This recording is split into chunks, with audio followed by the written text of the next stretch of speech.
Les boissons light augmentent le risque d'AVC après la ménopause. Des chercheurs déconseillent aux femmes ménopausées souhaitant limiter la prise de poids de privilégier les sodas light aux sodas classiques car ces derniers exposent à un risque d'accident vasculaire cérébral.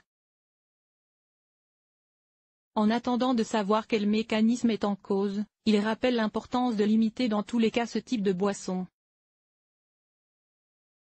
Si de nombreuses études ont pu mettre en avant un lien entre la consommation de soda et la survenue de maladies chroniques comme l'obésité, le diabète de type 2 ou encore les maladies cardiovasculaires, qu'en est-il des sodas dits light? Sont-ils de bons substituts ou faut-il les bannir totalement comme leurs homologues? Certes, ces derniers sont dénués de sucre, il serait donc tentant de croire qu'il s'agit d'une alternative plus saine.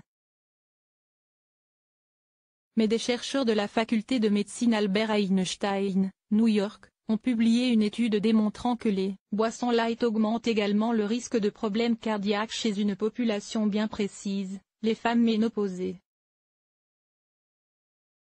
Ainsi, la consommation de plusieurs sodas light par jour chez les femmes ménopausées serait associée à une augmentation du risque de subir un accident vasculaire cérébral causé par une artère obstruée, infarctus cérébral, en particulier une petite artère, selon leurs travaux publiés dans le journal Stroke. Pour en venir à cette conclusion, les chercheurs ont analysé les données de 81 714 femmes ménopausées ayant participé à une étude dont le suivi a duré 12 ans. Les participantes ont dû indiquer combien de fois au cours des 3 derniers mois elles avaient consommé des boissons gazeuses hypocaloriques et des sodas et boissons aux fruits édulcorés artificiellement. Pas plus d'une boisson light par semaine. Les données collectées n'incluaient pas, en revanche, des informations sur l'édulcorant artificiel spécifique contenu dans toutes les boissons citées. Les résultats ont été obtenus après ajustement pour divers facteurs de risque d'accident vasculaire cérébral, tels que l'âge, l'hypertension artérielle et le tabagisme.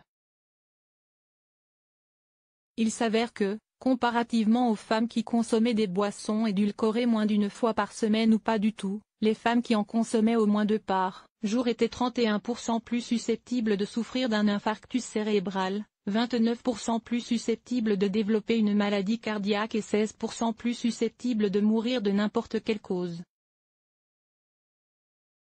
Les chercheurs ont par ailleurs constaté que les risques étaient plus élevés pour certaines femmes. Ainsi, une forte consommation de boissons diététiques, définie comme 2 fois ou plus par jour, a plus que doublé le risque d'accident vasculaire cérébral chez les femmes sans maladie cardiaque ni diabète antérieur. Ces dernières étaient 2,44 fois plus susceptibles de subir un type d'accident vasculaire cérébral causé par le blocage de l'une des très petites artères cérébrales. Mais étant donné qu'ils ne savent pas précisément quel type d'édulcorants artificiels, comme l'aspartame, ont été consommés, ils ne sont pas capables d'estimer lesquels peuvent être nocifs ou non pour la santé.